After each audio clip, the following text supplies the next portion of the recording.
Bueno, muy buenas mediodías o media mañana y muchas gracias a todas las personas que están conectadas y que nos acompañan en esta presentación de los resultados de la encuesta.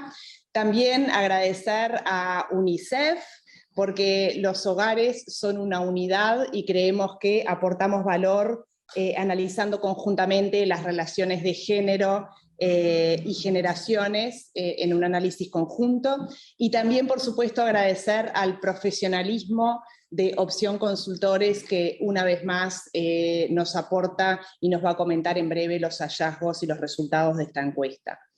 La crisis sanitaria, como todos sabemos, fue un cambio radical en nuestras rutinas, en nuestros hábitos, en nuestras vidas, y por eso el año pasado fue que nos propusimos, junto con UNICEF, identificar los aspectos más relevantes en términos de género y generaciones. Esto es dar visibilidad a los impactos que estaban ocurriendo en hombres y mujeres, en niños, niñas y adolescentes frente a el COVID. Así fue que en abril del año pasado, cuando el país se encontraba en un contexto de muy baja movilidad, hicimos un primer relevamiento sobre las estrategias de uso del tiempo de esos hogares que tenían menores de 18 años dentro del hogar. Y este año, 2021, volvimos a hacer una segunda medición para tratar de entender qué de esos cambios fueron transitorios y qué podríamos decir que llegó para quedarse en esta nueva normalidad, y tratar de entender las realidades para enfocarnos en trabajar en conjuntos y hacer sinergias para intentar resolver los problemas pendientes. Los hallazgos que encontramos para Uruguay, no voy a hablar nada de eso porque se van a presentar en breve, pero sí me gustaría realizar 3 breves comentarios. El primer comentario tiene que ver con algo que siempre reafirmamos desde ONU Mujeres, y es que las desigualdades de género son un rasgo estructural y caracteriza al Uruguay, y esto es antes de la llegada del COVID. En particular, destacar la división sexual del trabajo y la organización de los cuidados, que la tenemos tan naturalizada y tan normalizada, donde ya sabemos que las mujeres dedican mucho más tiempo al trabajo no remunerado que los hombres.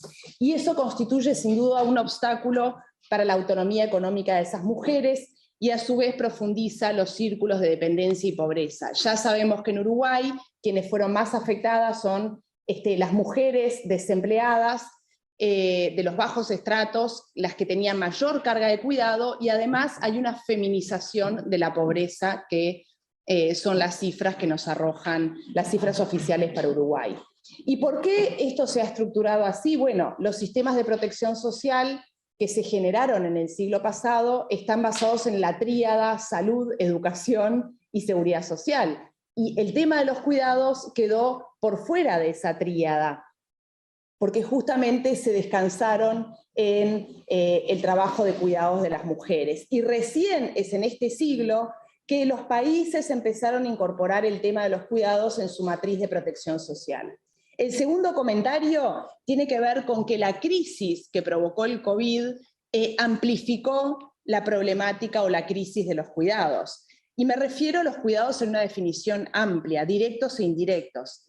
Y la pandemia nos ha brindado la oportunidad de poder recabar datos sobre tal vez algo que aún permanecía bastante invisibilizado en Uruguay. Hay que recordar que la última encuesta de uso del tiempo fue del año 2013, y nos da la posibilidad de poder mirar estas cifras para intentar reconstruir mejor, para sacarle provecho a la coyuntura negativa y darle un matiz positivo, utilizando estos datos como evidencia para las políticas públicas, para orientarlas y para incentivar prácticas que permitan reducir estas desigualdades. Por ejemplo, la potencialidad que tiene el sector de los cuidados como generador de empleo de calidad en el marco de esta recuperación post-COVID. Y un ejemplo de ello es la Alianza Global de los Cuidados, que muy recientemente se lanzó en América Latina y el Caribe, bajo la mano del Gobierno de México y ONU Mujeres, y justamente es una iniciativa que lo que trata es de impulsar una recuperación transformadora con igualdad, donde incorpora la economía del cuidado y el reconocimiento de ese trabajo que contribuye al bienestar de las personas, pero también al desarrollo social y crecimiento económico. Y en tercer y último lugar, el comentario que quería hacer era poniendo Uruguay en perspectiva comparada. ONU Mujeres ha realizado varios estudios en muchos países, no solo de este continente, sino de todos los continentes, y lo que ha ocurrido en Uruguay no es un caso aislado. Por ejemplo, ONU Mujeres realizó evaluaciones rápidas de género en 38 países a nivel global y encontró que la pandemia aumentó tanto el tiempo de mujeres como de hombres que dedicaron al trabajo no remunerado. Pero a pesar del aumento de las contribuciones de los hombres durante el periodo de pandemia, la conclusión es que las mujeres siguen soportando la carga más pesada de los cuidados. Y también estas encuestas rápidas develaron otra arista, otro hallazgo, que tiene que ver con que madres y padres en las encuestas reportaron un mayor involucramiento de sus hijas que de sus hijos varones en las tareas del hogar. Entonces todo esto indica que los roles de género también se perpetúan y perpetúan esas desigualdades de género entre las generaciones. También una investigación que ONU Mujeres se encargó a Ipsos en 16 países mostró que el aumento de las horas del cuidado de la pandemia para las mujeres subió de 26 a 31 horas semanales, mientras que para los hombres de 20 a 24. Entonces, dejo por acá y creo que aún hay mucho para hacer y que estos datos puedan ser una oportunidad para aportar insumos a la política pública de Uruguay. Muchas gracias. Bueno, muchas gracias, Magdalena. Luz Ángela, por favor. Buenos días. Es un gusto estar dando estas palabras en la Casa de Naciones Unidas. Y muchas gracias por acompañarnos hoy en la presentación de esta segunda edición. Es un ejemplo más de la colaboración entre ONU Mujeres y UNICEF. El abordaje de las desigualdades de género atraviesa el trabajo de UNICEF. Las niñas y los niños, y especialmente los y las adolescentes, tienen necesidades diferentes y necesitan respuestas diferentes. Pero además, en su vida cotidiana, las niñas y los niños experimentan todos los días, entre otros, la desigualdad de género entre los adultos que los acompañan en sus hogares. La primera edición de este estudio mostró que los padres y las madres o los cuidadores varones y mujeres suelen tener responsabilidades desiguales en lo que se refiere al trabajo del hogar, la realización de tareas domésticas o de cuidado que recaen mayoritariamente en las mujeres. Estas brechas se van reproduciendo a medida que los niños y las niñas crecen y seguramente las adolescentes mujeres irán asumiendo mayor parte de la colaboración en su hogar en tareas domésticas o de cuidado. En esta segunda edición de la encuesta, me gustaría que reflexionemos sobre las repercusiones negativas que, ya sabemos, la pandemia ha tenido en niños, niñas y adolescentes, y particularmente en dos ámbitos: la salud mental y la educación. Tenemos el desafío por delante de atender las consecuencias de este casi año y medio de pandemia que ha tenido sobre los niños, niñas y adolescentes. Cuando realizamos la primera encuesta en abril de 2020, todos los integrantes del hogar estaban en su mayoría en situación de confinamiento voluntario y pasando la mayor parte del tiempo dentro de sus casas. En esta segunda edición, se observa que en junio la situación ya había mejorado sustancialmente para los niños y niñas porque el sistema educativo había retomado el formato presencial. Sin embargo, los adolescentes estaban aún prácticamente todo el tiempo dentro de sus hogares. Esta situación se debió a que la vuelta a clases presenciales fue más lenta en la enseñanza secundaria que en la primaria, como todos ustedes saben. Quiero destacar que el gobierno procedió a indicar la vacunación para los y las adolescentes entre 12 y 17 años en forma temprana si se compara con el resto del mundo. Hemos visto que ha dado buenos resultados. Nos gustaría también reflexionar sobre esos, al menos 15 meses en que los adolescentes y las adolescentes casi no salían de su casa. 15 meses puede parecernos no tanto tiempo, pero sabemos que en las niñas y en los niños y adolescentes el tiempo pasa de otra manera. Les invito a cada uno y una a volver a la adolescencia, a situarse en ese momento, cuando lo que más queríamos era estar rodeado de amigas o compañeras y pasar la mayor parte del tiempo posible fuera de la casa. Sin embargo, esta generación de adolescentes se ha visto obligada por un periodo prolongado de tiempo a estar la mayor parte de ese tiempo en su casa, siguiendo con dificultad las clases, sin poder salir a recrearse, hacer deportes, divertirse. Sabemos que el miedo, el aislamiento de sus pares y la incertidumbre sobre el futuro inmediato provocados por la pandemia tienen un impacto negativo sobre la salud mental de los niños, niñas y adolescentes. La encuesta nacional de adolescencia y juventud, realizada en 2018, mostraba ya que el 14.2% de las y los jóvenes declaró haberse sentido triste o desesperado durante 2 semanas seguidas o más, al punto de dejar de realizar sus actividades habituales. Esta cifra, que ya había aumentado 4 puntos desde la encuesta de 2013, seguramente continuó subiendo de forma dramática. Esta situación no es particular de Uruguay.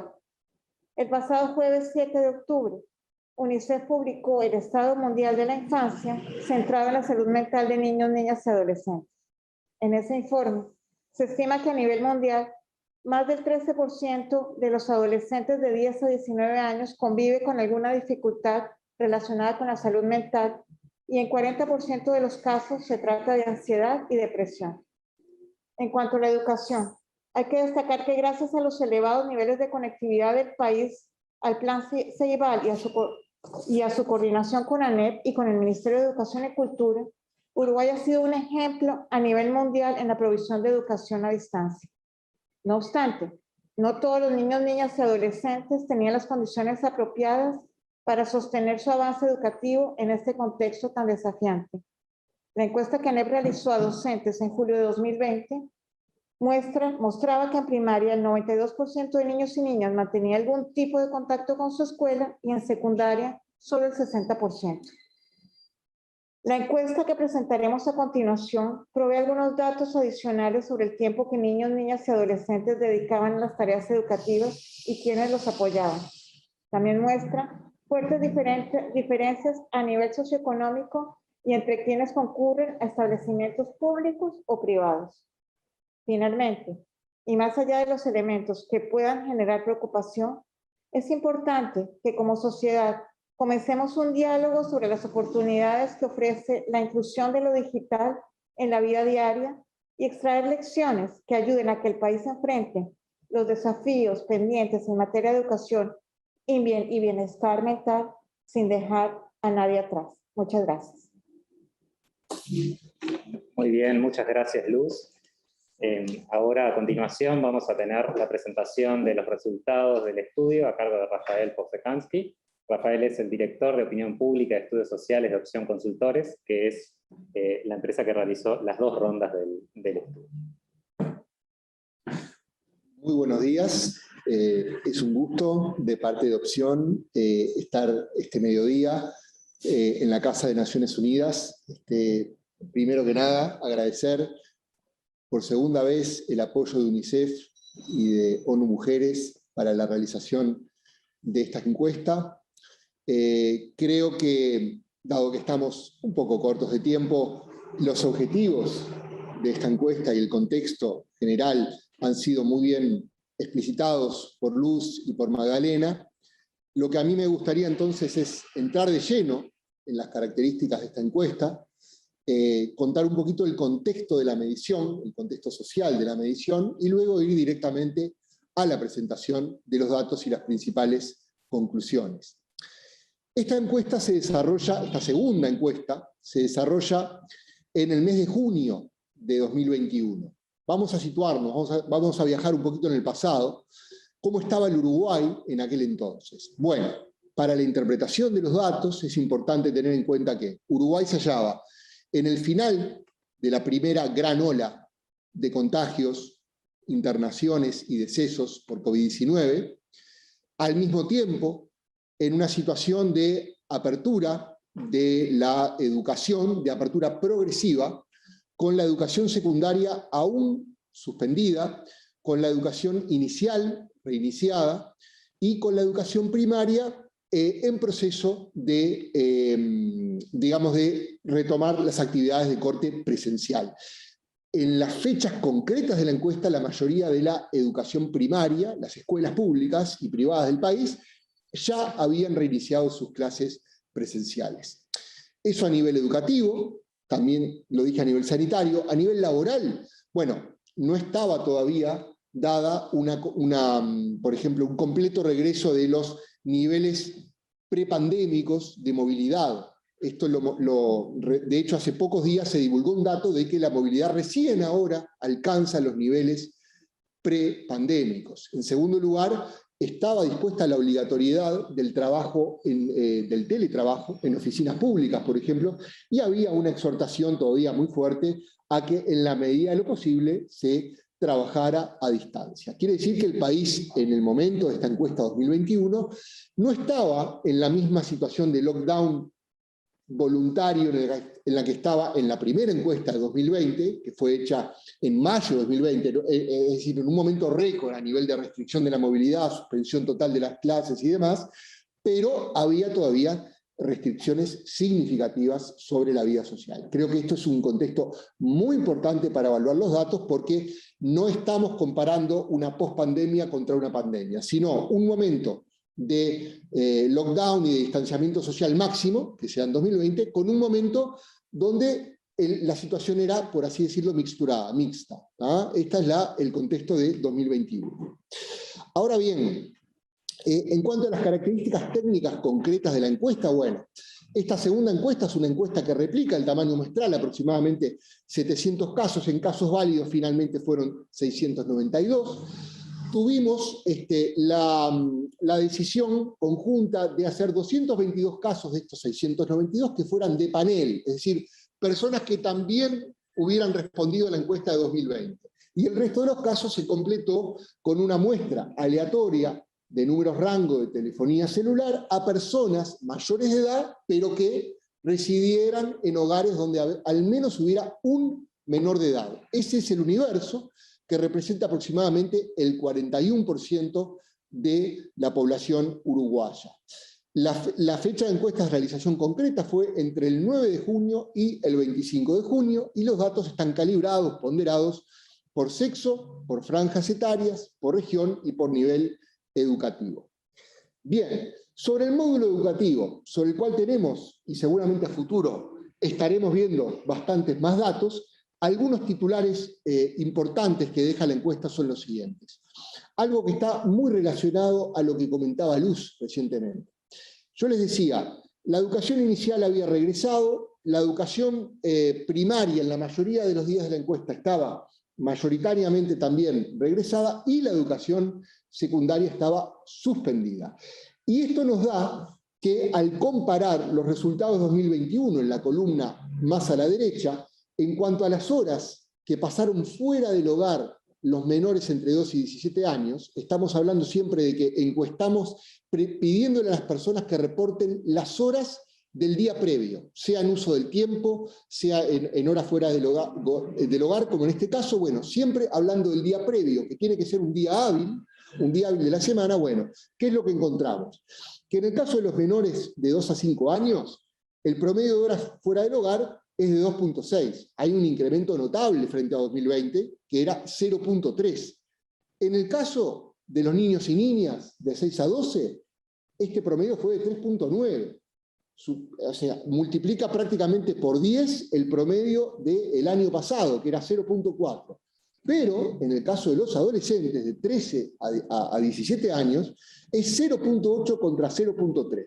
Quiere decir que en términos de confinamiento, con las implicancias que eso tiene, por ejemplo, en términos de salud mental, naturalmente, debido a la mayor extensión de la suspensión de las clases presenciales en secundaria, el mayor costo lo estuvieron pagando los adolescentes, dentro de una situación en la que, por supuesto, tanto la infancia como la adolescencia pagaron un costo muy significativo en términos de lo que supone la vida social en esas etapas del ciclo vital y los costos que eso implica en sociabilidad y en salud mental.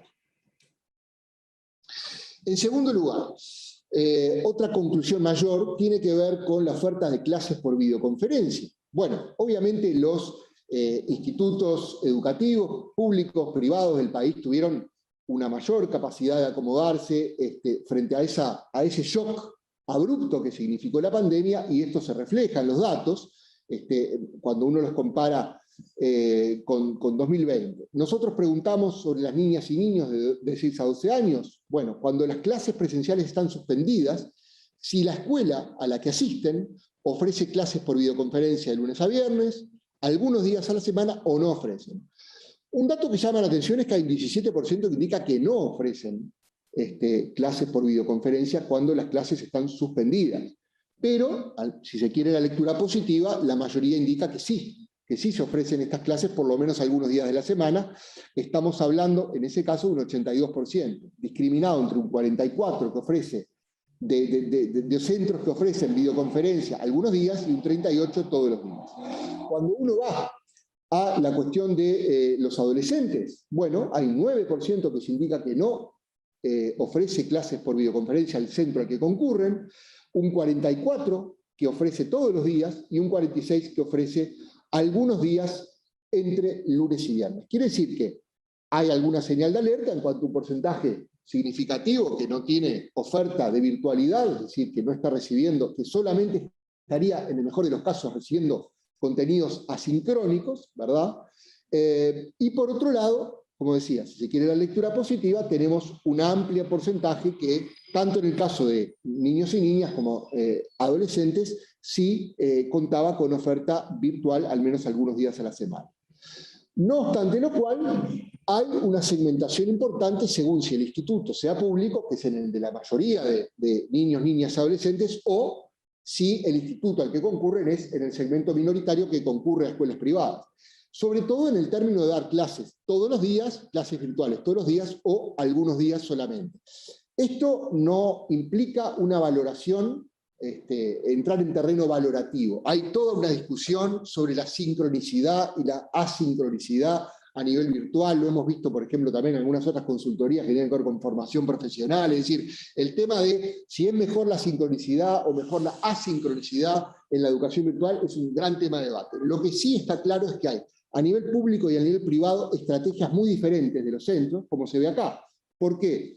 En el caso de los niños y niñas, 83% de quienes concurrían a escuelas privadas tenían clase todos los días, contra solamente 50% de quienes concurrían a una escuela pública. En el caso de quienes concurrían a liceos privados, 96% tenía clases todos los días, contra 52%, contra 38%, perdón, de quienes concurrían a liceos o centros de educación media públicos. Así que hay una diferencia importante. Pero además de esa diferencia hay otra que es interesante, y es a nivel del nivel educativo del jefe o jefa del hogar. Cuando ese nivel educativo es alto, en el caso de los niños y niñas, un 52% de esos niños y niñas tiene o tenía clases por videoconferencia todos los días, contra un 34% del nivel bajo. Y en el caso de los adolescentes, esta diferencia es mucho mayor todavía. 73% de los y las adolescentes que provienen de un nivel educativo de jefe de hogar alto, terciario, tenían clases por videoconferencia todos los días, contra un 30% cuando el jefe o jefa del hogar es de nivel educativo bajo. Esto quiere decir ciclo básico de secundaria incompleto o menos. Hay una reducción en las horas de deberes que realizan los niños y niñas. Y en consonancia, también vemos en la encuesta, en la columna a la derecha, que decrece el tiempo de apoyo en 2020 que dan los mayores del hogar a esos niños y niñas en las tareas escolares. En 2020 era 1.8, y en 2021 era 1.2. Y esto tiene implicancias sobre el uso del tiempo y la discriminación del uso del tiempo por género. ¿Por qué? Porque la persona que más suele apoyar en deberes, tanto en 2020 como en 2021, ¿quién es? La madre. La madre. Obviamente tiene que ver con esa socialización diferencial de género, carga de distribución de trabajo remunerado y no remunerado diferencial por género, etc. Pero entonces, esta disminución sensible de las horas de apoyo a los niños y niñas en tareas escolares, sobre todo repercute en un descenso del trabajo no remunerado, sobre todo en las mujeres.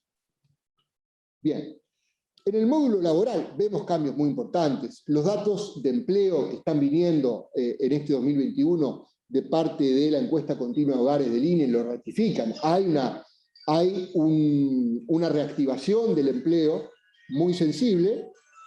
Hacemos una pequeña pausa. Ahí está, estamos bien. Seguimos.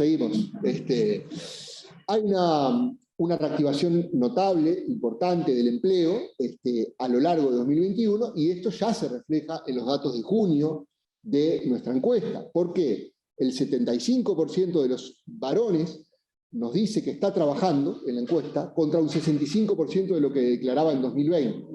Y más aún este cambio se ve en las mujeres. 51% nos dice en 2021 que está activa, está trabajando, ocupada, contra 38% en el año 2020. No se retoma el nivel pre-COVID. Cuando digo nivel pre-COVID es el nivel que los encuestados reportaban cómo estaba la situación laboral. Ellos lo reportan en 2020 respecto a antes que llegara la pandemia. Bueno, no se retoma del todo, pero sí se avanza mucho. Otros datos importantes. Teníamos un 11% de hombres en seguro de paro en 2020, la encuesta registra solamente un 2%. Teníamos un 11% de mujeres en seguro de paro, solamente tenemos un 3% en la encuesta 2021. Otras tendencias estructurales sí son muy parecidas. Teníamos un 22% de mujeres contra un 2% de hombres que se dedicaba a quehaceres del hogar exclusivamente en 2020, y es muy parecida a la situación en 2021. 20% de mujeres contra 2% de hombres. Quiere decir que la pospandemia o el camino hacia la pospandemia cambia algunas cosas, pero otras se mantienen muy parecidas. Hicimos también algunas preguntas nuevas en esta encuesta, y acá hay un set de preguntas nuevas. Quisimos saber sobre algunos cambios que hubieran ocurrido a partir de la pandemia. Bueno, un 12% nos dice que cambió de trabajo desde que llegó la pandemia. Un 25%, esto se lo preguntamos a la población que estaba ocupada al momento de la encuesta, un 25% declaró que redujo sus horas de trabajo a partir de la pandemia, y un 11% que pensó en dejar su trabajo a partir de la llegada de la pandemia. Lo interesante es que cuando uno, sintetiza estas tres respuestas y por lo menos divide a la población entre las que indicaron algún cambio de estos tres que les mencioné, versus ningún cambio, hay un 21% que dice que sí, que alguno de estos cambios, por lo menos uno de los tres, los pensó, y hay un 31% de mujeres que dice que estos cambios laborales que realizó o pensó realizar se deben a las tareas de cuidados o domésticas que realiza en el hogar, contra un 13% de los hombres. Es decir, los cambios que se pensaron están mucho más relacionados, en el caso de las mujeres, a la intersección con el tema del trabajo remunerado que en el caso de los hombres. Otro tema clave, ahora en el Parlamento, discutiéndose un proyecto de ley sobre el teletrabajo. Bueno, ¿qué pasó con el trabajo fuera del hogar y dentro del hogar? Bueno, en 2021 vemos algún cambio. Vemos que crece en las mujeres 4 puntos el trabajo fuera del hogar, pero en los varones no crece el trabajo fuera del hogar. Vemos sí que decrece tanto en las mujeres como en los varones los que trabajaban desde el hogar todo el tiempo, o casi todo el tiempo. En las mujeres se reduce de un 29 a 23, y en los hombres de un 14 a un 9. Sigue siendo bastante diferente el peso del trabajo fuera del hogar reportado a nivel pre-COVID respecto a lo que registra la encuesta 2021. Pero la advertencia está hecha desde el principio. Estábamos en junio en un contexto donde todavía estaba, por un lado, la obligatoriedad de teletrabajar en el caso de los empleos públicos, y por otro lado había una fuerte exhortación en que, en la medida de lo posible, se intentara trabajar a distancia desde los hogares. Esto vamos a pasarlo por alto y vamos a pasar al tema de uso del tiempo. Bien, vamos a hablar un poco del tema del trabajo remunerado, el tema no remunerado y sus diferencias por género. ¿Qué estamos viendo en primer lugar? Vamos a hablar del trabajo remunerado, es decir, el trabajo por el que se recibe un ingreso. Bien, lo que vemos en 2021 es que en el caso de las mujeres el promedio de horas de trabajo remunerado, considerando el conjunto de las mujeres, tanto activas como inactivas, es de 2.9 horas, y en el caso de los hombres es de 5.7 horas. Quiere decir que en la población mayor de 18 años, el trabajo remunerado a nivel medio duplica el de los hombres al de las mujeres. En ambos casos hay una recuperación de las horas de trabajo remunerado. Porcentualmente es mayor en las mujeres, y a nivel absoluto es muy similar entre los dos géneros. ¿Por qué digo esto? Las mujeres pasan de 2.0 a 2.9. Es un incremento casi del 50%. Los hombres pasan de 4.7 a 5.7. Es un incremento cercano al 20%. Entonces, a nivel absoluto es parecido porque ambos incrementan una hora el trabajo remunerado respecto a aquel contexto de lockdown voluntario, como le hemos llamado, que había en 2020. No obstante, medido y comparado frente a, por ejemplo, la SH de 2019, en contexto prepandémico, todavía en ambos géneros hay un rezago respecto a la cantidad de horas que en junio de 2021 varones y mujeres trabajaban en forma diaria. Cuando uno desglosa esto por nivel educativo, las horas de trabajo remunerado, obviamente se vuelve a ver una fuerte discriminación por niveles educativos. Básicamente lo que se puede decir es lo siguiente: a menor nivel educativo, mayor brecha de género en trabajo remunerado. Y esto se da, más allá de matices, lo importante es quedarse con el gran titular, se da cuando uno usa la encuesta continua de hogares prepandemia 2019, cuando uno recurre a la encuesta 2020, hecha en mayo de 2020, y cuando uno ve esta encuesta 2021 de junio de 2021. Cuando uno ve, por ejemplo, en términos porcentuales, la variación de brechas por nivel educativo, en el nivel educativo alto, población con estudios terciarios completos o incompletos, hay una brecha del 34% en 2021. Cuando uno va al nivel medio, que va desde el ciclo básico completo al bachillerato completo, la brecha es del 40%. Y cuando uno va al nivel educativo bajo, repito, ciclo básico incompleto menos, la brecha es del 69%. Entonces, la diferencia de la brecha entre el nivel educativo alto y el nivel educativo bajo, es el doble, 69 contra 34, una diferencia muy significativa. Vamos a ver ahora un poco el trabajo no remunerado por género. Bien, ¿qué vemos acá? Bueno, un indicio ya lo teníamos con el tema del apoyo a las tareas escolares. Bueno, a nivel general se da una caída importante del trabajo no remunerado, pasa el promedio de 8.1 a 7.4. Es una caída relevante en el caso de las mujeres, y en el caso de los hombres no, en el caso de los hombres se mantiene muy similar. Sucede algo interesante, que creo que es un lindo tema para abordar en futuros estudios con muestras mayores. Vemos que en el caso de los hombres, el COVID opera como un impulsor de más trabajo no remunerado en el caso de los varones.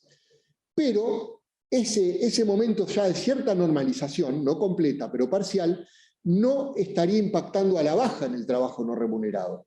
La pregunta que acá se instala es, ¿el COVID podría haber sido habría tenido un efecto disparador en términos de subir un poco la carga de trabajo no remunerado de los varones? Es una pregunta que queda abierta para futuros estudios. En el caso de las mujeres, lo que parece quedar claro es, tampoco llegan, en principio, a la carga de trabajo no remunerado previa al COVID, es un poco superior la que tienen en 2021, pero está claro que la pandemia tuvo un efecto regresivo en términos de trabajo no remunerado porque subió notablemente el promedio respecto a la situación pre-COVID, de 6.9 a 8.1. Y a su vez la normalización, la relativa normalización, habría impulsado a decrecer el trabajo no remunerado de las mujeres. De nuevo acá tenemos diferencias de trabajo no remunerado, y es por nivel educativo, y va exactamente en la dirección contraria al trabajo remunerado. Quiere decir lo siguiente, que a menor nivel educativo, más brecha, entre comillas, o mejor dicho, más brecha de carga no remunerada hacia las mujeres. ¿Ah? Vamos a ver algunos ejemplos, por ejemplo, para citar 2021. Y de nuevo, esta brecha se ve en la situación pre-COVID, en la situación 2020, y se reafirma en la situación 2021, más allá de matices.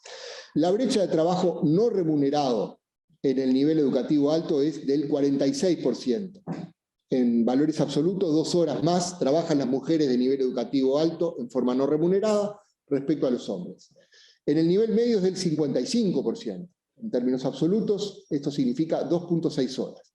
Pero en el nivel educativo bajo es de 3.5 horas, un 78%. Los varones 4.5 horas y las mujeres 8 horas. ¿Cuál es el principal factor explicativo? No es el diferencial de trabajo no remunerado de los varones, que es muy parecido entre los 3 segmentos educativos. Es que las mujeres de nivel educativo bajo trabajan en forma no remunerada más horas que sus contrapartes de nivel educativo alto o de nivel educativo medio. Cuando uno, digamos, agrega las cargas de trabajo no remunerado y remunerado, y estamos hablando, acá es buen momento para hacer una precisión, estamos siempre hablando de días hábiles de trabajo no remunerado y remunerado. Están hablando siempre del día anterior, que fue un lunes, fue un jueves, fue un viernes, no fue un sábado ni fue un domingo. Esto es importante. ¿Por qué? Porque queda para estudiar cómo es las cargas de trabajo no remunerado, por sobre todas las cosas, durante el fin de semana. Acá estamos hablando de la carga total de trabajo de lunes a viernes en días hábiles. ¿Cómo es la carga total de trabajo? Bueno, en 2021 da que es muy parecida, que es idéntica prácticamente, es de 10.3 horas diarias entre trabajo remunerado y no remunerado, con brechas prácticamente nulas entre los dos géneros. ¿Qué quiere decir esto entonces? Que al menos entre días hábiles las diferencias por género son mínimas y que el verdadero tema es cómo está estructurado el trabajo en términos de remuneración y no remuneración. Ahí es donde está la gran brecha, con una gran carga a las mujeres en el trabajo no remunerado y una carga mucho mayor en el caso de los hombres en el trabajo remunerado. Avanzando, también quisimos ver un poco más cualitativamente estos efectos del trabajo no remunerado, cómo están impactando a nivel de los géneros, ¿verdad? Y repetimos algunas preguntas y también introducimos algunas nuevas en esta encuesta de 2021. Por un lado, preguntamos si diría que las tareas que usted realiza al interior de su hogar suelen hacerlo sentir muy sobrecargada, bastante sobrecargada, algo sobrecargada, nada sobrecargada, lo mismo para los varones, que nos da una gran diferencia entre varones y mujeres, entre quienes declaran que no están nada sobrecargados. En los varones en 2021 es muy similar a 2020, llega al 73%, en las mujeres es del 40%. Quiere decir que hay mucho más reporte de al menos estar algo sobrecargada en el caso de las mujeres. Ese es un titular clave. Al mismo tiempo es minoritario el porcentaje de las mujeres que dice estar muy o bastante sobrecargada por las tareas que tiene que realizar al interior de su hogar. Eso llega al 22% en 2021 y es muy parecido a la cifra de 2020. También le preguntamos si diría que la distribución de tareas al interior de su hogar, cuando hay más de un adulto en el hogar, suele generar muchos problemas de convivencia, algunos problemas de convivencia, o no han generado problemas de convivencia. La amplia mayoría declara que esto no genera problemas de convivencia en el hogar. Es un poco mayor en los hombres, 75 contra 72, dan la encuesta de 2021, y hay algo a su vez interesante. Cayó el trabajo no remunerado a nivel agregado en 2021. Y cayó también un poco el reporte de que no genera problemas de convivencia. Es decir, curiosamente un poquito más se reporta tener algunos problemas de convivencia en el hogar, en el caso de los varones. Una pregunta también muy importante es si está conforme, muy conforme, conforme, desconforme, muy desconforme con la forma en que se distribuyen las tareas al interior de su hogar. Y ahí básicamente predomina una conformidad, tanto en mujeres como en hombres. Muy conformes o conformes, 93% de las mujeres, había dado exactamente lo mismo en 2020. Muy conforme o conforme, 95% de los hombres y 98% en 2021. Es decir que más allá de que pueda haber sobrecarga, más allá de que pueda haber algunos problemas de convivencia, en general no hay un cuestionamiento ni en las mujeres ni en los varones en cómo se distribuyen las tareas al interior del hogar. Pregunta que fue hecha cuando hay más de un adulto conviviente en el hogar. Esta pregunta es nueva y es de 2021, y le preguntamos, donde hay hogares con pareja, de parejas, ¿quién diría que tiene más tiempo para actividades de ocio, descanso o entretenimiento? ¿Usted o su pareja? ¿Qué es lo que vemos? Bueno, es muy pareja las tres opciones que dimos. Usted, su pareja o ambos por igual, es muy parejo en los dos géneros, pero hay algunas diferencias. Los hombres son algo más proclives a decir que ambos por igual. Las mujeres son más proclives, 6 puntos más proclives a decir que es la pareja la que tiene más tiempo, y los hombres son 2 puntos más proclives a decir que es el mismo hombre el que tiene más tiempo libre que en relación a la pareja. Pero en términos agregados, el report prevalece, la minoría mayor, por así decirlo, es que ambos tienen el mismo tiempo, y después hay una división relativamente pareja entre atribuir a la pareja más tiempo y atribuirse a uno mismo más tiempo. Esto, a mi entender, no suena demasiado descabellado, tomando en cuenta aquella variable de la carga total de trabajo. Esto tiene que ver con la carga total de trabajo, ¿verdad? Puede que está asociado al menos o tiene cierta correspondencia con los cálculos de la carga total de trabajo. El otro tema es si, pensando en las tareas del hogar y de cuidados, si una cuestión de opinión más genérica, si lo mejor es que sean divididas por igual entre varones y mujeres, o que las realicen mayoritariamente las mujeres, o que las realicen mayoritariamente los hombres. Y acá es abrumador la mayoría en varones y mujeres que dicen, no, en realidad estaría perfecto que sean divididas por igual entre varones y mujeres, lo cual quiere decir que hay claramente un contraste entre realidad y expresión de deseo en la encuesta. En los papeles está todo fenómeno, lo ideal es que se divida por igual. En los hechos, las mujeres tienen mucha más sobrecarga de trabajo no remunerado y los hombres de trabajo no remunerado. Ahora, la pregunta es ¿por qué esta discriminación de, digamos, por qué la realidad y el deseo son tan diferentes? Y acá, muy brevemente, por lo menos, poner sobre la mesa alguna hipótesis. ¿Qué se puede? Bueno, una cuestión puede haber es un sesgo de deseabilidad social, es decir, que las personas respondan en la encuesta lo que creen que es lo socialmente aceptable. Esta es una pregunta que tiene una carga, que puede tener dentro de una carga de eso, y que por lo tanto, en algún modo, maquillen su opinión real sobre los hechos. En eso no podemos hacer nada, las personas opinan sobre las preguntas y pronto.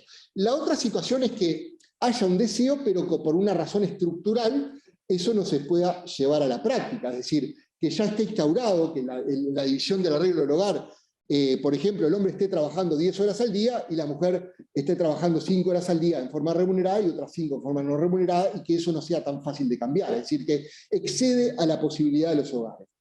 Quedan abiertas estas y otras hipótesis, pero en todo caso hay un claro contraste entre deseo y realidad. Bien. Estos son algunos de los muchos datos que tiene la encuesta para compartir. Quería decir nuevamente que ha sido un verdadero placer de parte de todo el equipo de Opción, que fuimos unos cuantos en esto. Yo, como siempre, estoy únicamente en título de embajador de todo el equipo de Opción. De nuevo, agradecemos la confianza y esperemos que estos insumos sirvan para la mejora del diseño de políticas públicas sobre infancia, adolescencia y género, que no puede ser otro el objetivo. Muchas gracias. Bueno, seguramente que sí. Muchas gracias, Rafael. Bueno, finalmente vamos a recibir los comentarios de Mónica Botero y de Clara Hasler, que les invitamos a ir pasando. Mónica Botero es la directora del Instituto Nacional de las Mujeres del Ministerio de Desarrollo Social, Es escritora, periodista y editora, posee una vasta trayectoria en medios nacionales e internacionales, y es autora de obras literarias que visibilizan la historia y el legado de las mujeres de todos los tiempos. Dirigente política también y activista feminista. Y también Clara Fassler es médica especializada en salud mental, docente e investigadora de medicina social de pregrado en Chile y de posgrado en México, jefe de programa de salud mental en Jujuy, en Argentina, integrante de la Comisión de Salud Mental de la Facultad de Medicina de la UDELAR, y también integrante de la Comisión de Seguimiento de los Acuerdos de Beijing, fundadora y coordinadora de la Red Género y Familia y de la Red Pro Cuidados. Así que, Mónica, gracias. Hola. Bueno, voy a empezar yo. Bueno, buenas tardes a todas y a todos que nos están viendo. Gracias por recibirnos y por invitarnos a hacer estos comentarios a ONU Mujeres, UNICEF, y aquí la Casa de Naciones Unidas. Desde el Instituto Nacional de las Mujeres, desde, por lo tanto, la Rectoría de Género para todo el Estado uruguayo, es una enorme satisfacción poder contar con un trabajo como el que acaba de presentar la empresa Opción, convocada por ONU Mujeres y por UNICEF. Esto además lo pone en un doble valor, teniendo en cuenta el trabajo del año pasado, similar, que fue además un instrumento en medio de una situación de enorme incertidumbre, que además no sabíamos cuándo iba a terminar, y que para el Estado resultaba muy difícil poder implementar una herramienta como esta, teniendo en cuenta que era un gobierno que acababa de asumir, y que tenía prioridades en la respuesta inmediata. Este tipo de estudios no era fácil de implementar, y por lo tanto el hecho de que ONU Mujeres nos ofreciera esta herramienta resultó sumamente importante para nosotros. Primero porque era necesario, en el contexto de la pandemia, visibilizar la carga de cuidados que tuvieron las mujeres.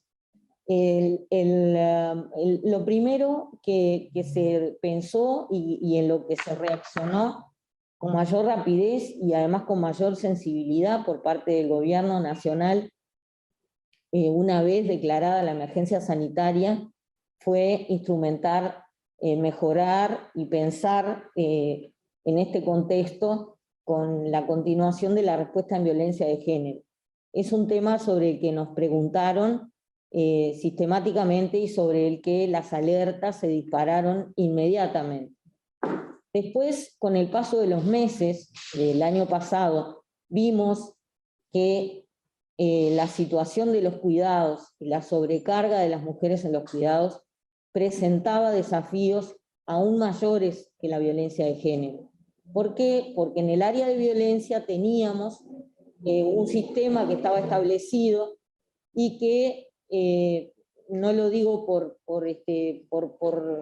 hacernos propaganda nosotros como gobierno, sino reconociendo que había un sistema que estaba establecido y que funcionaba, y que con las medidas de emergencia que dispusimos, pudo y tuvo la capacidad de reconvertirse para que ni un solo día de la pandemia se dejara de atender en esta área.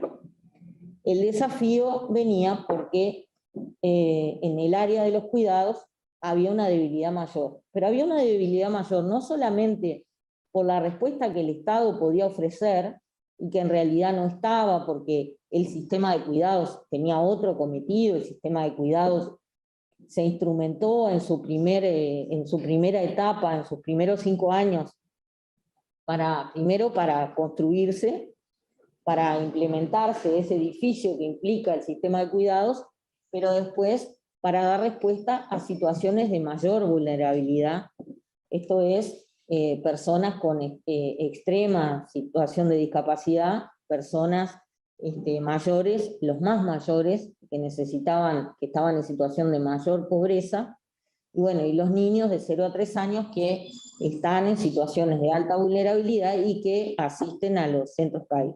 Por lo tanto, el sistema de cuidados no era la respuesta a los cuidados, ni se pretendió nunca que lo fuera, ni en el periodo de gobierno anterior, ni en el presente. El tema de los cuidados impactó y tuvo unos desafíos muy grandes, porque allí estaba presente la impronta cultural, sobre todo. Esto es, en momentos en que todos nos retrajimos a nuestra vida privada y el mundo público empezó también a tener lugar en nuestra vida privada, en nuestros ámbitos privados, ahí naturalmente, obviamente que no lo estoy diciendo irónicamente, parecería que empezó a ser responsabilidad de las mujeres.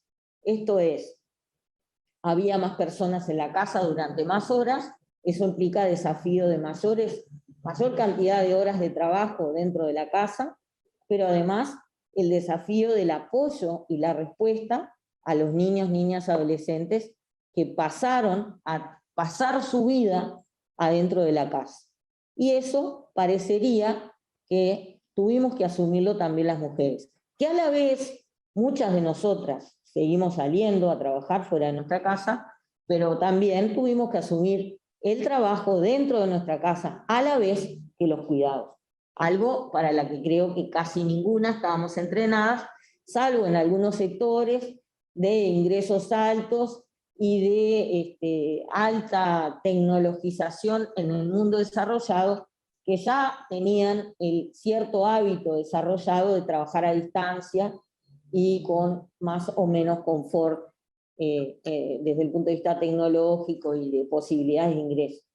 Por lo tanto, todo el resto de las mujeres que tuvieron que trabajar dentro de su casa se convirtió en un clásico, creo que para todos los que están acá y los que nos están mirando, ver al niño atravesando por atrás de la cámara o haciendo determinados ruidos que implicaban interrupciones o apagar los audios. Se vieron varones también en estas situaciones, aunque sabemos que no es mayoritario, pero además los números no lo están diciendo.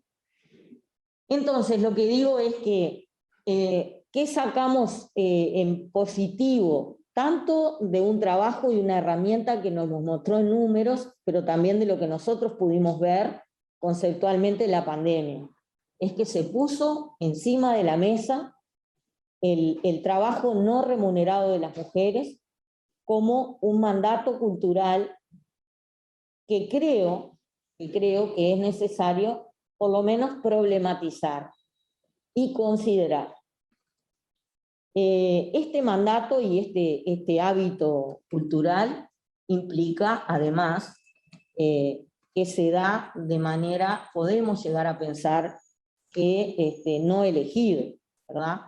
Se da en el hecho de que cuando miramos a las mujeres pobres, nos damos cuenta de que las mujeres más pobres son las que tienen menos trabajo no remunerado, y podemos llegar a pensar que el motivo de que la diferencia, que la brecha de género en el nivel más bajo del trabajo no remunerado de las mujeres se debe al hecho de que no tienen posibilidades o de formarse o de acceder a la educación, no porque se lo impida el sistema o las leyes o su ámbito social, sino porque la demanda de cuidados le hace imposible terminar su formación, pero además, después, una vez que son madres o que tienen personas a su cuidado, porque en muchos casos hay adolescentes que no terminan su ciclo educativo porque cuidan a sus hermanos menores o cuidan a sus abuelos, eso implica que después tengan una menor inserción en el mercado laboral por cuidados, antes en la etapa de formación y después cuando tienen que trabajar, no pueden salir a trabajar. Y a la vez son quienes hacen más trabajo no remunerado, por todo esto mismo que estamos contando. Y eso que sucede refuerza el ciclo de la pobreza, que se va a ver reflejado en esas madres que van a continuar siendo pobres, van a continuar dependiendo de las ayudas del Estado, pero además van a reproducir esa pobreza en sus hijos, hijas y en las familias que las rodean. Porque la pobreza tenemos que saber que va con las madres, Los niños mayoritariamente van con sus madres y las niñas, y por lo tanto, si sus padres son pobres, es mucho más difícil para esos niños y niñas romper con ese círculo de la pobreza. Por lo tanto, el trabajo no remunerado y la carga de los cuidados tiene una incidencia totalmente definitoria en la trayectoria de la pobreza después, de las mujeres, pero también de las mujeres, de sus hijos e hijas, y por lo tanto de la reproducción de la pobreza de toda la población. Eso por un lado, creo que este estudio lo confirma. Por otro lado, en el mercado laboral pasa un poco lo mismo, pero creo que el mercado laboral tenemos que analizarlo en función del trabajo no remunerado. Las posibilidades de inserción laboral de las mujeres están directamente relacionadas o con su carga de cuidados, o sea, de trabajo no remunerado, o con sus posibilidades económicas, que muchas veces que es primero el huevo o la gallina. Es verdad que muchas crecemos en hogares donde tenemos la posibilidad de ya ingresar en un nivel medio y acceder a un nivel alto que nos permite tener las ayudas y el trabajo no remunerado nuestro, transferirlo a personas que remuneramos. Pero no olvidemos que eso es el 8% de los hogares. Todo el resto tiene que hacer el trabajo no remunerado y de cuidados por su cuenta, y eso impacta directamente en su situación económica. No quería dejar, además de mencionar, el tema de los adolescentes. Realmente me impactó, será porque soy madre de 2. Uno ve lo que era la vida de los adolescentes en el año 19, lo que fue en el 20 y lo que fue en el 21, por lo menos hasta junio, y la verdad, aquí la especialista en salud mental es clara, pero uno piensa qué está pasando en la cabeza y en el alma de todos esos chiquilines y chiquilinas que han estado prácticamente 2 años confinados en una edad. No es que minimicemos lo que le pasa a las niñas y niñas, pero evidentemente en una edad donde el mundo de la afuera, el mundo social que uno va construyendo, no existe, desapareció.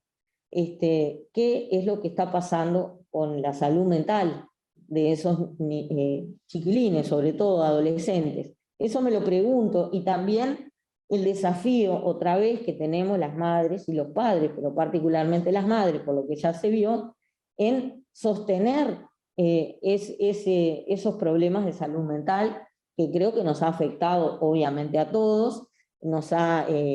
Habemos muchos deprimidos a los que estas situaciones, depresivos, a los que estas situaciones les empeora su salud, pero además en el trabajo de sostén, que creo que sorpresivamente las personas mayores son las que mejor resiliencia mostraron en este aspecto.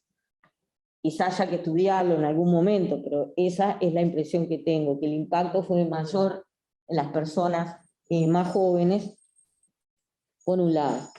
Y por lo tanto, y redondeando, nos parece que la pandemia puso sobre la mesa y mostró en datos, y de aquí la importancia de los datos y de medir este tipo de aspectos, que hay un problema cultural que tenemos que resolver. Puso sobre la mesa que el trabajo no remunerado tiene un valor, que es un trabajo, me encanta que además se haya medido así. El trabajo que hacemos hombres y mujeres en horas del día es igual, es la misma cantidad, incluso las mujeres un poquito más en algún momento. No importa, es igual, solamente que uno es remunerado y el otro no, en la mitad, y el otro mayoritariamente es remunerado. Pero además, a nivel social, de reconocimiento y como capital a la hora del retiro, como reconocimiento social de la afuera, evidentemente el trabajo no remunerado tiene un valor prácticamente nulo, o por lo menos declarativo, pero a la hora de cobrar, digamos, en en calidad de vida o a futuro no va a estar reflejado ni capitalizado en sentido literal en ningún lado. Eso por un lado. Por otro lado, no sé si sorprendió o no, quizás sí a las feministas nos pueda sorprender, las expresiones respecto a lo que debe ser y a cuál es mi situación. Esto es, hay un 93% de acuerdo en cuanto a que hombres y mujeres debemos hacer por igual, repartir las tareas. Es algo, como se dice, se está poniendo muy de moda. ¿Para qué vamos a pedir acciones afirmativas para las mujeres si la Constitución nos garantiza igualdad? En realidad, la Constitución garantiza igualdad, pero la oportunidad de acceso a esa igualdad sustantiva no es igual.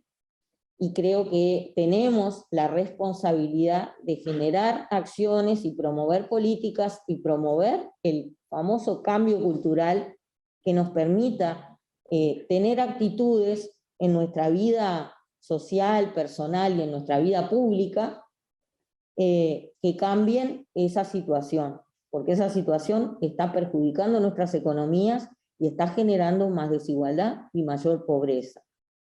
Por lo tanto, si bien reconocemos que culturalmente y que los uruguayos tengamos un 93% de acuerdo en cuanto a que estas tareas deben compartirse y deben ser hechas por igual, después en los hechos no solamente no es así, las mujeres hacemos más de un 70% de trabajo no remunerado en la casa, no solamente no es así, sino que además parecería que se expresa un acuerdo, por lo menos en una mayoría, en cuanto a que está bien como está.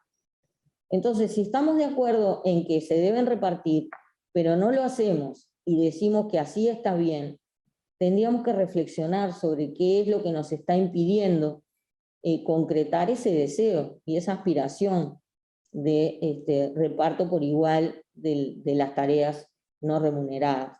Es algo a estudiar, por supuesto que desde el Estado tenemos la responsabilidad de hacerlo. Estamos promoviendo campañas, este 8 de marzo lo destinamos a la visibilización del trabajo no remunerado. Vamos a seguir promoviendo esta idea. Estamos haciendo gestiones en algunas instituciones del Estado para que se pueda medir en el PBI el trabajo no remunerado de las mujeres, para darle un valor concreto y económico, el valor que todos sabemos que tienen, pero no figura en los números, por un lado. Por otro, dentro de pocos días empieza el trabajo de campo de la encuesta de uso del tiempo, que es un instrumento fundamental para saber qué está pasando en todo el país, con una muestra representativa a nivel nacional. Desde 2013, la encuesta anterior es de 2013, por lo tanto es necesario renovar esos datos, porque además creemos que algunos cambios han tenido, y si no, tendremos que generar políticas para acelerar esos cambios. Y hemos creado en IMujeres la División de Autonomía Económica, donde la asesoría de cuidado fue integrada, justamente porque nos parece que la dimensión de los cuidados, cuando hablamos de autonomía económica de las mujeres, es absolutamente imprescindible como indicador. Eso por un lado. Por otro, el día 29 va a sesionar a nivel de autoridades el Consejo Nacional de Género, que ha venido trabajando a nivel técnico todo este último año con el tema central de la promoción de la autonomía económica de las mujeres, y tenemos en ese sentido algunos proyectos que vamos a hacer oficiales el día 29. Así que bueno, muchas gracias y felicidades por el estudio. Nos parece una herramienta fundamental de trabajo para nosotros. Bueno, muchas gracias, Mónica. Clara, adelante. Bueno, después de todas las exposiciones, vamos a sacar esto. Nos distanciamos y así no contagio a nadie. tengo las dos vacunas. Después de que se han expresado, ¿no? Es difícil hacer alguna acotación interesante, novedosa, ¿no? Creo de que las exposiciones que se han hecho, de alguna manera, confirman, ¿no es cierto?, muchas de los planteamientos que hemos venido haciendo desde la red Género y Familia y desde la red Procuidado desde hace largos años. Antes que nada, quiero agradecer sinceramente la invitación a esta reunión, a ONU Mujeres y a UNICEF, ¿no? Pienso de que investigaciones de esta especie son fundamentales para seguir avanzando, porque permiten tener como datos de la realidad más concretos, ¿no? Que permiten, por una parte, ¿no es cierto?, la argumentación y la abogacía necesaria para que, ¿no?, que permite también producir discursos que permeen culturalmente, ¿no? Pero sobre todo, por lo menos a nuestro juicio, tener una base como más sólida para la implementación de políticas públicas, ¿no?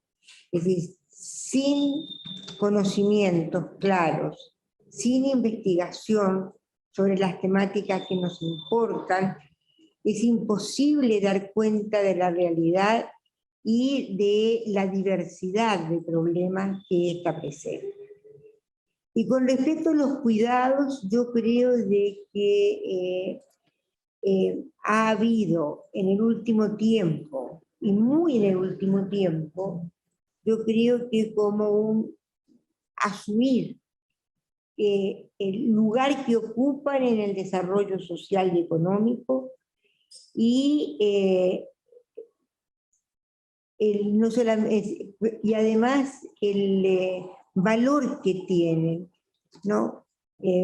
Por eso este anuncio, Mónica, de poder como transformar y dar un valor económico al aporte que hacemos las mujeres, es una buena manera, ¿no?, de poder como expresar públicamente la contribución de manera más concreta, porque si no como que se diluye, se evanece, ¿no? De manera de que como estamos en este sistema en que todo se mide por plata, ¿no?, el hecho de poder ponerle número, ¿no?, y decir esto vale tanto, ¿no?, no es que vale tanto, sino que tiene este precio que es distinto, ¿no?, es muy importante,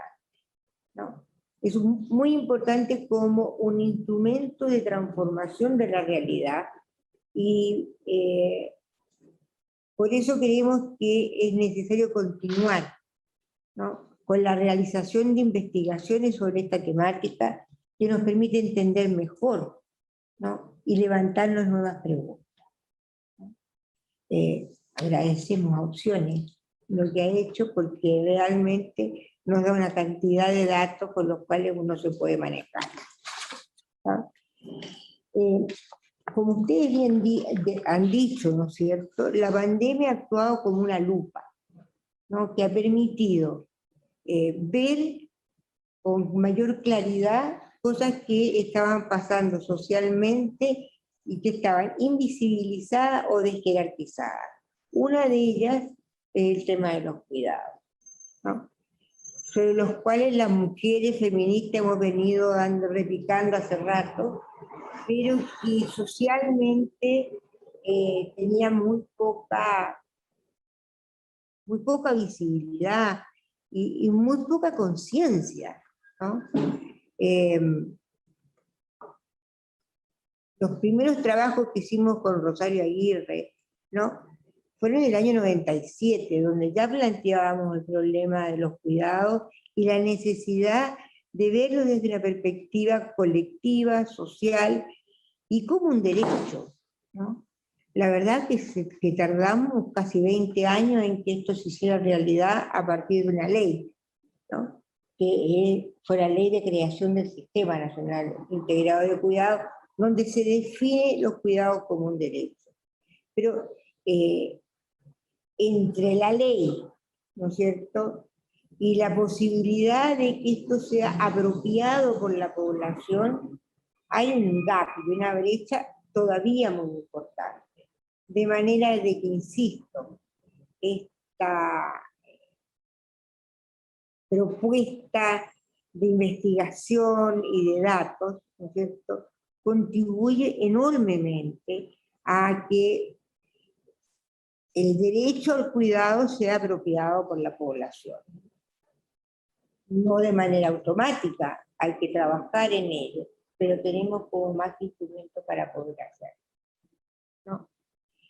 En cuanto a las relaciones de género, Mónica lo ha planteado, y es muy difícil agregar algo más a lo que tú has dicho, ¿no? Suscribo plenamente lo planteado por ti, ¿no? Respecto de la encuesta, el tramo de 0 a 2 años no se ha tomado, ¿no? Y nos parece interesante hacerlo, Rafael, porque es un tramo de edad que requiere mucho cuidado, ¿no? Y en donde los pocos estudios que hay al respecto, ¿no es cierto?, muestran la enorme diferencia, mucho más marcada, entre la dedicación de hombres y mujeres, ¿no?, al cuidado. De manera de que, pensando hacia el futuro, ¿no?, creo que sería importante analizar este sector, ¿no?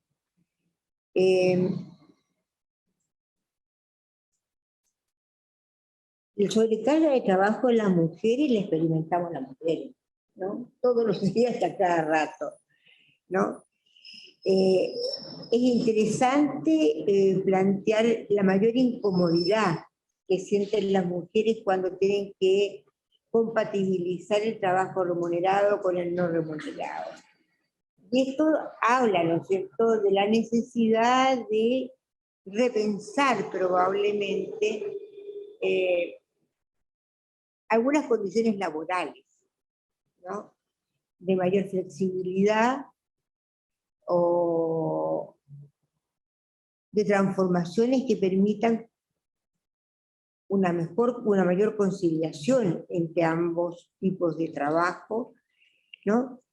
Y que no vaya en desmedro de las posibilidades de ingresos ni de ascenso de las mujeres. Porque resulta de que además del exceso de trabajo y de la sobrecarga de trabajo, los costos a nivel del mundo del trabajo que tenemos las mujeres por tener el trabajo no remunerado es muy alto, ¿no? Incluso las mujeres con nivel terciario y más, ¿no? Hace poco apareció una investigación de investigadoras de la UDELAR, donde es claro que no llegan a los niveles superiores, ¿no?, teniendo calidad y formación para ello, ¿no? Y esto se repite también a nivel empresarial, etcétera, etcétera. Es decir, que el costo de criar y el costo de cuidar, es decir, no solamente lo pagamos en exceso de trabajo, sino que en desmedro de nuestras posibilidades de ingreso y de reconocimiento a nivel del mundo laboral. Y esto yo creo que es parte de esta estructura, ¿no es cierto?, que permite y que posibilita que las mujeres sigamos haciendo lo que estamos haciendo y que los hombres sigan haciendo lo que están haciendo. ¿Sí? Mientras el mundo laboral no se modifique y pueda reconocer y aceptar y no estigmatizar y castigar a las mujeres por su tarea de crianza y de cuidado, difícilmente, ¿no es cierto?, la molestia se transforme en una modificación de las conductas. Entonces, no sé si se entiende lo que digo.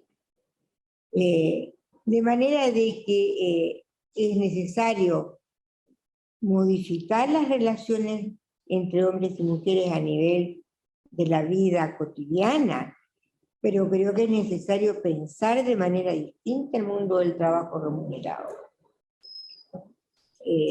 De manera de que en este mundo, ¿no?, la tarea de cuidado no sea un hándicap, ¿no?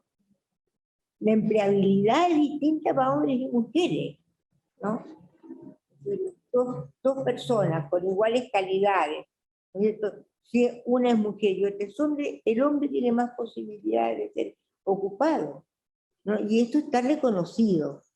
Por eso digo, las transformaciones tienen que acompañarse en ambos mundos, y es interesante poder verlo de esta manera y no de manera fragmentada, ¿no? Esa es una de las cosas que yo quería como señalar, ¿no?